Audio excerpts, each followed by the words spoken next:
What's up, YouTube? PokePrimer here, proud and ready to deliver you our team builder for week number 9 of the NPBF here on the channel. This week we are taking on Kaz and the Peoria Phantumps, who actually picked up a couple victories. I believe he's 2-6 right now. So he's been able to pick up a couple victories, and I can understand why, because his team does have the potential to be very, very terrifying. His team consists of Blacephalon, Goodra, Blissey, Chandelure, Zoroark, Pyukumuku, Shedinja, Blossom, Kangaskhan, and Mega Tyranitar. Kangaskhan and Zoroark being his Z users. Now, however, a couple things issues I have with this team is he has 3 ghost types between Shedinja, Shandy, and the Blacephalon, which could be holding him back, definitely, for sure. It's definitely not helping. His Firewater Grass Core is interesting. He has like the offensive components with Blacephalon / Chandelure, Pyukumuku for the bulk, and Blossom to kind of maybe be like a semi-bulky setup sweeper, which is, he has done very well with Blossom. He's actually picked up more kills with Blossom than I would have ever expected anyone to do in League format. So that's really, really cool for him. Kangaskhan as a Z user is also very interesting. I've seen it be used kind of interestingly before, so that's kind of dope. Zoroark is also a very terrifying Z user because you don't see it coming until it's already firing the Z move at you, so that's annoying. Not looking forward to dealing with that.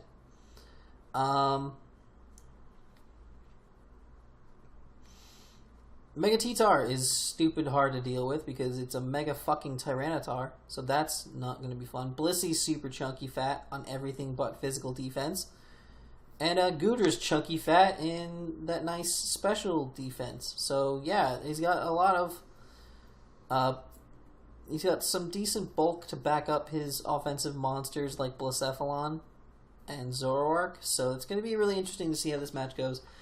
But to start off our prep, we have our Ron Weasley, the Weavile here, Fightinium Z, Sub, Knockoff, Icicle Crash, and Focus Punch.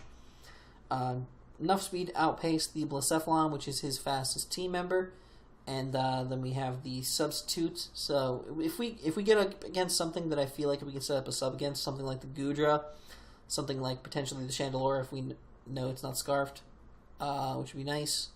Well, I wouldn't set up on the Chandelure, but no, if we know the Chandelure is not scarf, we can probably set up on it. We can set up on Pyukumuku. We can set up on Pyukumuku all day, every day. We can set up a free sub against Pyukumuku, easy mode. That's not even a problem at all. We can set up a sub potentially on Shedinja if it's not going for like an X Scissor. We can set up a sub on Blossom pretty easily.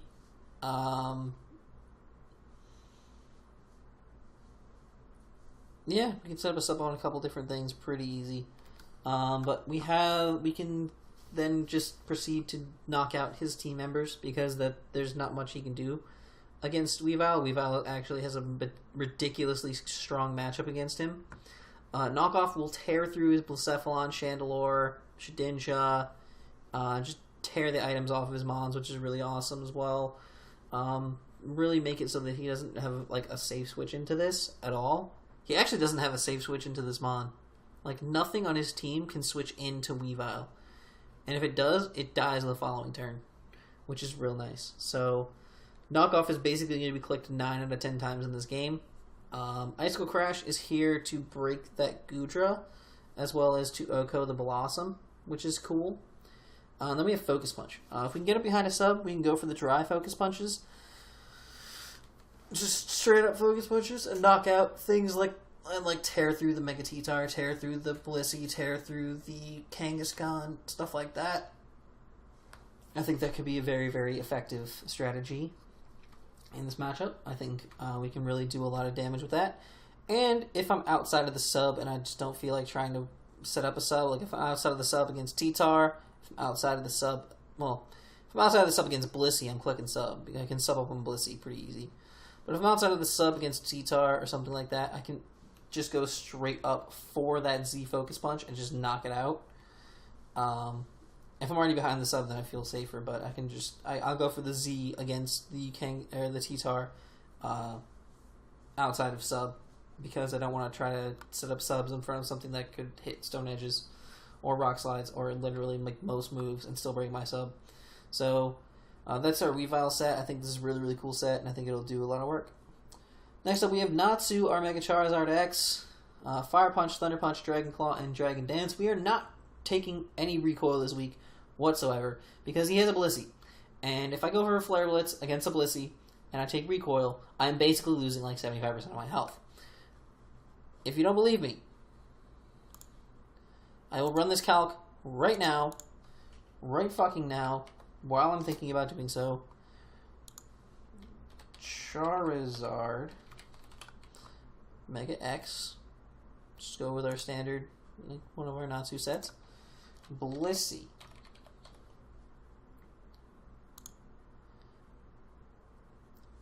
Okay, so Flare Blitz, alright, and that's not even max HP Blissey.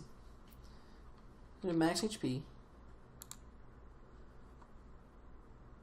Taking a +1. Right? We get up a Dragon Dance with this thing. Flare Blitz to a max HP.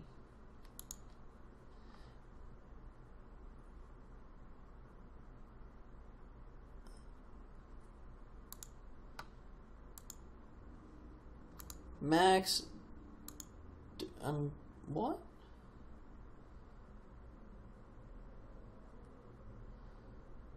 Probably because it just straight up kills. Yeah. Well, anyway. To a max HP, max defense Bold Blissey does 97 to 114%. We are taking 79.3% recoil damage just to kill a Blissey? You must be shitting me. You must be shitting me if you think I'm even going to consider that as an option, sir. You must be shitting me. I'm not doing that. So that's why we're running Fire Punch over Flare Blitz this week. That and the fact that, like, realistically, we don't need Flare Blitz to break through, because the mons that are weak to Flare Blitz are the Shedinja, which has 1 HP, and the Blossom, which is not very bulky and will be OHKO'd by Fire Punch anyway. We have Thunder Punch to hit that Pyukumuku. Even if it's unaware, we'll still be able to beat down the Pyukumuku. I'm not scared of the Pyukumuku. I actually don't even think he'll bring it. I don't even think he's brought it yet to any games. I think he's basically brought Blacephalon, Goodra, Blissey, Blossom, Kangaskhan, and Mega T-Tar to almost every one of his games. So, realistically, I don't think he brings Pyuku, but just in case he does, we are covered. Which is good. He also doesn't have a Fairy type, which is really nice for the fact that we have this Dragon Claw here. Dragon Claw will be able to fuck up any potential switch-ins that he might go for. I believe Chandelure does get Flash Fire, so that's like, he could switch into that.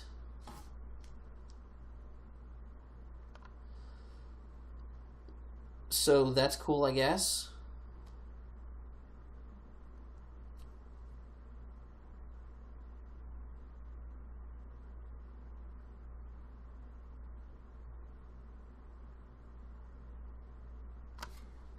So pretty fucking pleased with that mon. I think that could help us a lot here. And then if we get up a Dragon Dance, like, I'm trying to see on his team if there's a damn thing that he can do about it.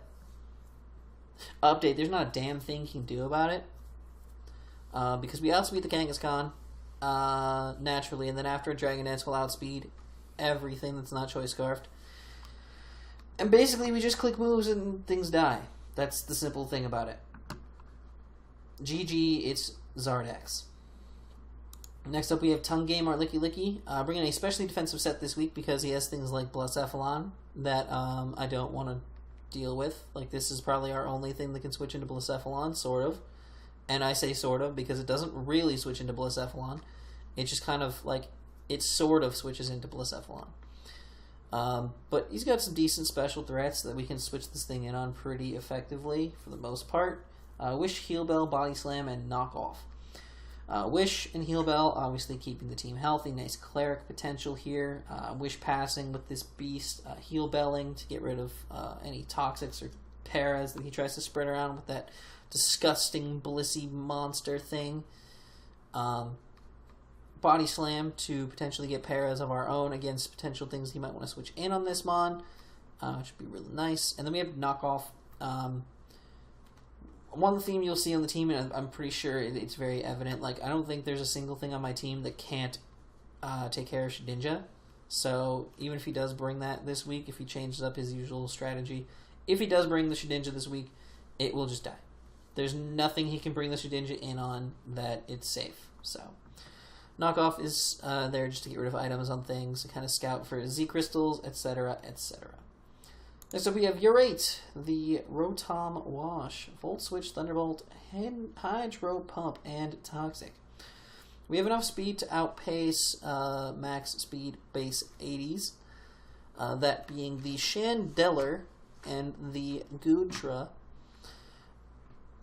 We have Toxic to weaken down that Goodra, because Goodra's a really good switch into this Mon. Very, very, very good switch into this Mon. Also, the Pukumuku can get this Toxic. That would be really great. And the Blossom can get this Toxic. That would also be really great. We have Hydro Pump to break through the Blacephalon and the Chandelure. We have this little bit of SpDef investment plus max HP. Like, this thing's meant to also kind of be a good switch into Blacephalon. If he's going for Mind Blowns, I definitely would like Rotomwash to be taking a Mind Blown rather than Licky Licky, but that's just me. Probably should have brought Sucker Punch on this Rotomwash, just in case of Blacephalon. In case of Blacephalon, click Sucker Punch on Rotom. Ha ha ha. Crazy. Anyway, Volt Switch Thunderbolt pretty much hit his whole team. He doesn't have a ground type at all, so I can pretty much Volt Switch freely, which is real nice. Toxic is real nice. Toxic is our way of handling Shedinja here, because as long as if we can get the Toxic on that thing, it just dies immediately. So that's great. So yeah. Next up, we're bringing Spook King, our Dusknoir, Kasib Berry, Pressure for its ability, Shadow Sneak, Toxic, Taunt, and Pain Split. We're bringing the Kasib Berry with all this special defense investment because he's got two really strong ghost types between Chandelure and Blacephalon that I would like to be able to take a hit from and then hit with a Shadow Sneak. Then I could Toxic and Taunt and wear down his team with this thing as well. It's not a good stall breaker because it's not fast enough to really stall break, but it can do the job more or less effectively. I would like to Toxic / Taunt the Blissey, which would be nice. That'd be cool.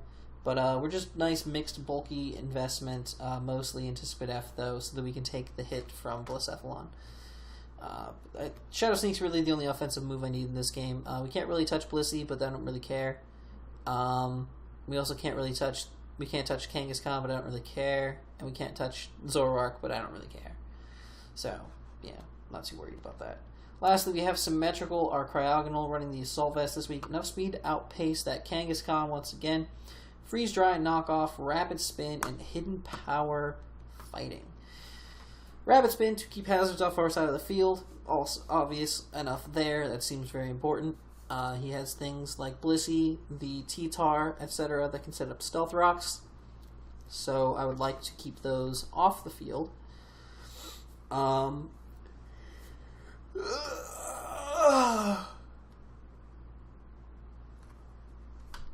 Freeze Dry is good to 1v1 the Pukumuku. Depending on its spread, we could potentially 2KO it. Knockoff is there for that Shedinja, as well as just to kind of get knockoff items off of Mons, which is always nice to do. Then we have HP Fighting, not for the Blissey. You might think that might be for the Blissey. I know, I would think it would be pretty smart to bring HP Fighting for the Blissey, but in fact that's actually there for the Mega Tyranitar, because it's the thing that we have that does the most damage to it, realistically.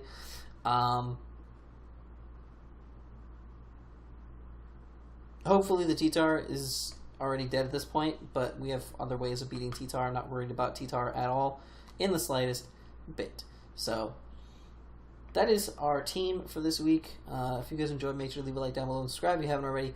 I am ending this off properly because I'm 9,000% positive I'm going to be live commentating for this game. So look forward to that. But until then, I am getting it out of here. I am PokePrimer, and I am signing off.